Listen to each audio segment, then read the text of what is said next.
Des dizaines de pays appellent à une IA sûre, digne de confiance et robuste, à l'issue du sommet en Inde, actualité, Orange. Des dizaines de pays, dont les États-Unis et la Chine, ont appelé à une intelligence artificielle sûre, digne de confiance et robuste, dans une déclaration commune dépourvue de véritables engagements, publiée samedi à l'issue du sommet sur l'IA à New Delhi. Promouvoir une IA sûre, digne de confiance et robuste est essentiel pour instaurer la confiance et maximiser les bénéfices sociaux et économiques, affirme le texte signé par 86 pays et 2 organisations internationales. Il ne comporte aucun engagement concret ni mesure astreignante et met en avant plusieurs initiatives volontaires et non contraignantes, notamment pour mutualiser les capacités de recherche en IA au niveau international.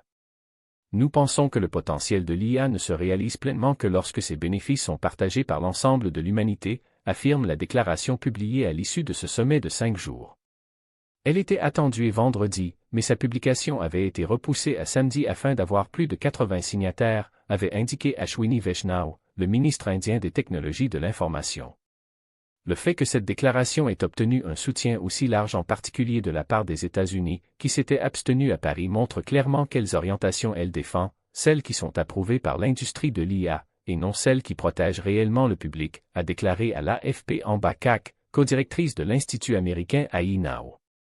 Engagement non négligeable, alors que les inquiétudes quant aux conséquences de l'IA pour la société, en matière d'emploi, de santé mentale ou encore d'empreinte carbone des centres de données sont à leur comble. Nous avions besoin de protections réellement contraignantes, et non d'une nouvelle série d'engagements volontaires et vagues émanant d'une industrie au bilan calamiteux en matière de respect de ses promesses, a-t-elle déploré. De son côté, Stuart Russell, éminent chercheur en informatique, s'est montré plus optimiste, estimant que les engagements pris ne sont pas complètement négligeables et que l'essentiel est qu'il y ait des engagements, tout simplement.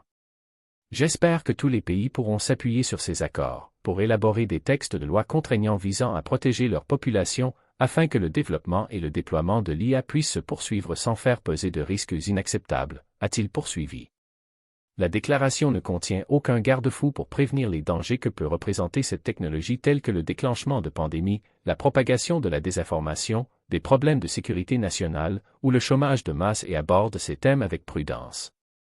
Approfondir notre compréhension des enjeux potentiels de sécurité liés à l'IA reste essentiel, se borne à souligner le texte.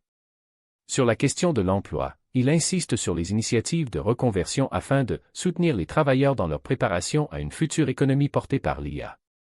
Nous soulignons l'importance de développer des systèmes d'IA économes en énergie, compte tenu des immenses quantités d'électricité nécessaires pour les alimenter et d'eau utilisée pour refroidir les serveurs, ajoute la déclaration.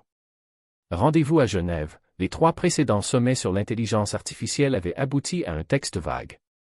Lors de l'édition de l'an dernier à Paris, les États-Unis n'avaient pas signé la déclaration commune à l'issue du sommet.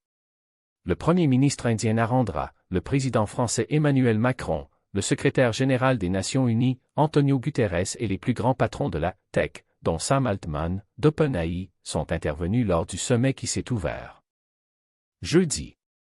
Parmi les sujets brûlants figuraient les avantages sociétaux de la traduction multilingue par IA, les menaces pesant sur l'emploi et le problème de la consommation énergétique des centres de données. Pendant les débats, 2 façons différentes de gérer le développement de l'IA se sont opposées. Antonio Guterres a confirmé le lancement d'une commission scientifique destinée à faire du contrôle humain de l'IA une réalité technique.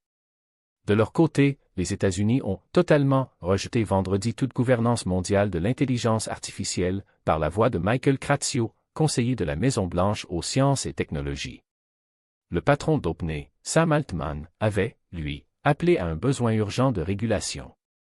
On peut envisager que le monde ait besoin de quelque chose comme l'AIEA, Agence internationale de l'énergie atomique, pour assurer une coordination internationale en matière d'IA, a-t-il proposé.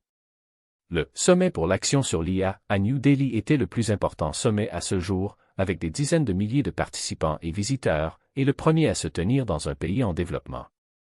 Le prochain se tiendra à Genève début 2027.